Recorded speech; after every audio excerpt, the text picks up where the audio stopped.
Today on Across the Fence, a salute to old-time fiddling. The Northeast Fiddlers Association is turning 50. Good afternoon, everyone, and thanks for choosing Across the Fence. I'm Will Michael in this afternoon for Judy Simpson. For 50 years, the Northeast Fiddlers Association has been on a mission. Its goal, to preserve and protect old-time fiddling. Well, it must be working because the association is now one of the largest old-time fiddling organizations in the country. And joining me this afternoon are two of its members. It's my pleasure to welcome Association President Lee Dyett of East Randolph, along with Vice President Pauline Dubois of Burlington. I want to thank you both for coming in. Good afternoon. Glad to be here. This is a real thrill for me, not only an opportunity to fill in and sit in for Judy, but to have you guys here. I enjoyed the Northeast Fiddlers Association as a viewer over the years, and working with the association as producer for the past 15 years. It's been a real joy and a pleasure to have you with us, and congratulations on turning 50. Thank you. Thank you. Thank you.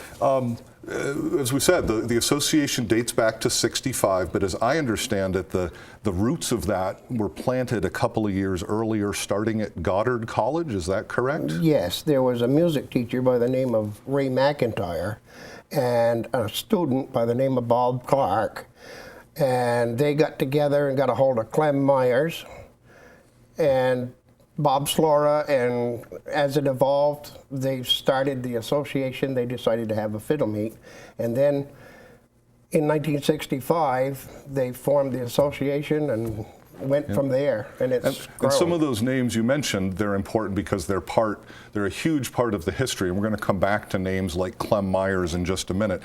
But as you noted, at Goddard, one of the students actually, as I understand it, asked Clem to help the students start a fiddle club, and they did, and it worked. And that's the year before the association was founded. Is that correct? So in '65 now, the Northeast Fiddlers Association is founded with the goal of recruiting, preserving, promoting old-time fiddling. And then by May of '66, a lot of our viewers will remember, you had your first contest, the first festival, rather. Right. Can you tell us a little bit about that? I gather, let's see, '66 was a two-day festival. Was that in Middlebury? Or that comes, I guess, in '67? Yeah. Yes. The point here that I'm trying to make is that you began a tradition of festivals that lasted for some 40 plus years or longer, taking us right through 2008. Right. And this has moved around the state, so there are a lot of people have experienced the festivals.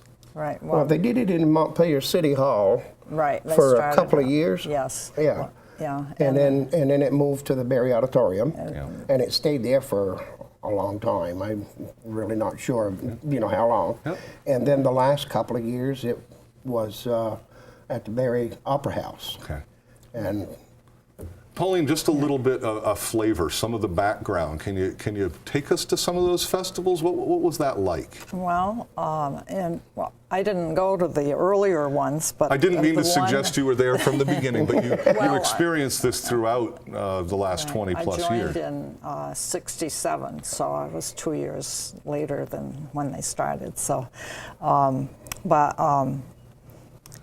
thinking lots of energy. When they moved it to Berry, that's when I was registering the fiddlers. And so I got to meet all the fiddlers, which was, kind of interesting, because they came from all over the States and Canada. So it was very interesting. That is one of the things I noted preparing for the program. Quebec and Ontario, that featured a big part of New Brunswick and Yep. Yeah. So let me bring us up to 2008. This is my notes remind me this is the year that the association established a Hall of Fame in 2008.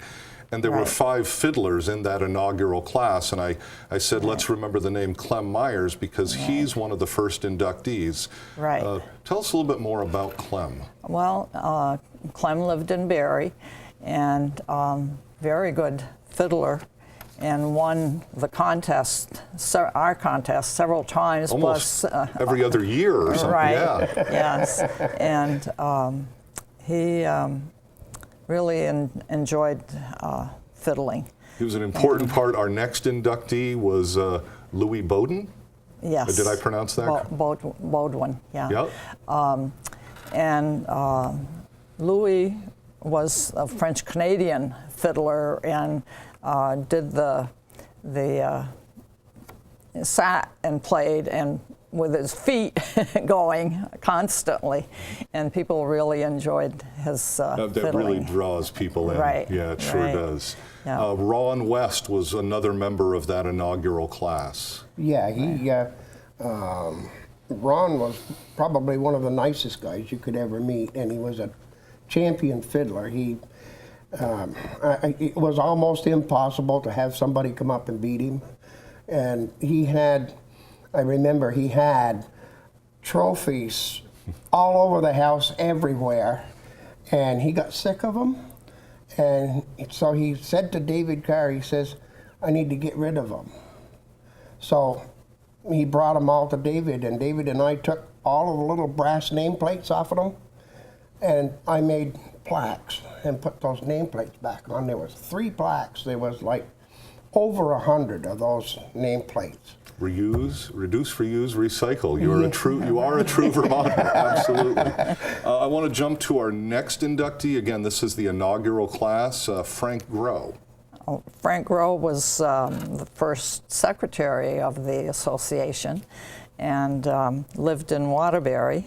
He was a mechanic and by trade, but very good waltz player, and passed away in 1985.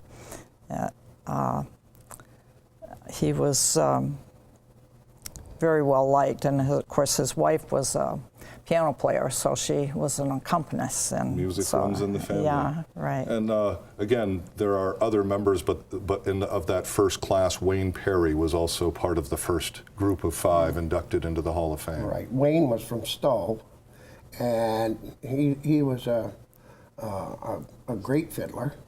I always enjoyed listening to Wayne play, you know, and he had a musical family. Dwayne Perry was just a super fiddler, you know. He had a little bit of a show off, but he was a good fiddler, you know. I will observe, and again, the enjoyment over the years is that there is some showmanship to the performances. Absolutely. That's a big part of it. Big part of it. Now, I'm going to note that, I may have said this earlier, 19 members now overall in the Northeast Fiddlers Association Hall of Fame, and that does include the 2 of you. Lee, you and your wife May were inducted in 2012. Right. Congratulations. Yes. And Pauline, you were inducted in just a year ago in 2014, and congratulations to you. Thank you. Now, I do have to ask Lee, because 2 observations. Your wife May became the first woman inducted into the Hall of Fame, and a few years later came Pauline, and the irony in part is that Pauline is, I think, one of the only members in the Hall of Fame who is not necessarily a fiddler. She has earned her Hall of Fame status for other reasons. Right. Well, my wife is not a fiddler either. They put so much effort into the association through other venues, you know, like they both were secretaries at one time. Well, they've both been officers, and yeah. Didn't mean to jump in on you, Lee, but just pointing out you've served as vice president now, I think, for nearly a decade. If not, I'm close there. Yeah. So again, congratulations to both of you. I have said throughout that the association focuses on old-time fiddling, and I see that on the website, and it begged the question, is old-time fiddling a genre? Is it a style? Is there something different between old-time fiddling and just fiddling? Well, it's a difficult question to answer to begin with, but it's a style. You know, just the same as Appalachian fiddling would be a style, and it's a sound that's like no other, and it comes from the musician and what that person can do with the fiddle to make it sound a certain way, to make it old-time fiddling, and the timing and the rhythm and that sort of thing. Well, you said it was tough. You gave us a pretty good explanation. I have a much richer sense than I did. And with that, As I say, if you're just joining us, we are speaking with two officers of the Northeast Fiddlers Association, and going to talk in just a moment about its upcoming 50th anniversary celebration.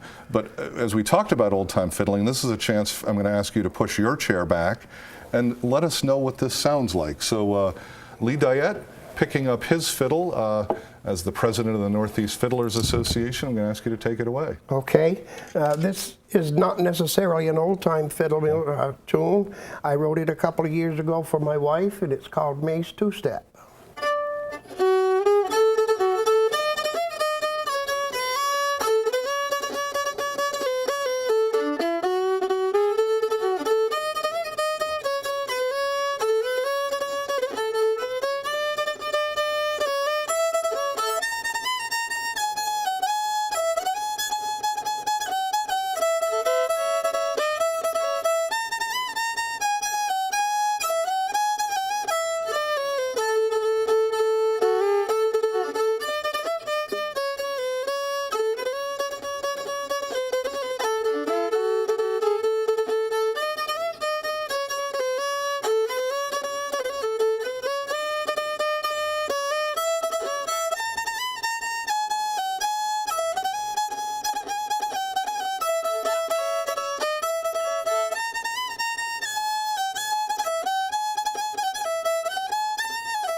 You can't help but be moved and moving. Again, Lee, thank you very much. Appreciate you writing that, and I can only know that May is also very proud. I hope so. I hope so. So with the time we have remaining, let's focus on the plans for the upcoming 50th anniversary. I have some notes here, but just quickly, July 10, 11, and 12. I don't know who wants to go first. What is it that you're doing over the weekend of July 10, 11, and 12? Well, on Friday, we're going to start around noon, and there's still things that are in the planning mode that aren't really finalized yet.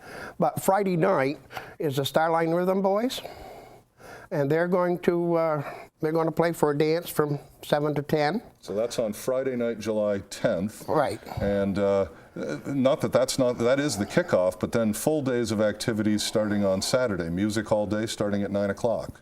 Right. And that's going to be some get-togethers. Sure. It's going to be some programs where people are actually going to get on stage and do a show. And then we got the chicken barbecue on Saturday. That's correct. You also have the round and square dance, another tradition that goes with the Fiddlers Association. That's right. That's going to be Saturday. That's going to be the Northeast Fiddlers Band, and nobody knows who's in it yet. Okay. The unknown, the unknown that's right. Fiddlers Band. And I know one of the points about the barbecue is that will require some advance reservations as you need to prepare for the caterers and whatnot. Yes, that's right. Yeah.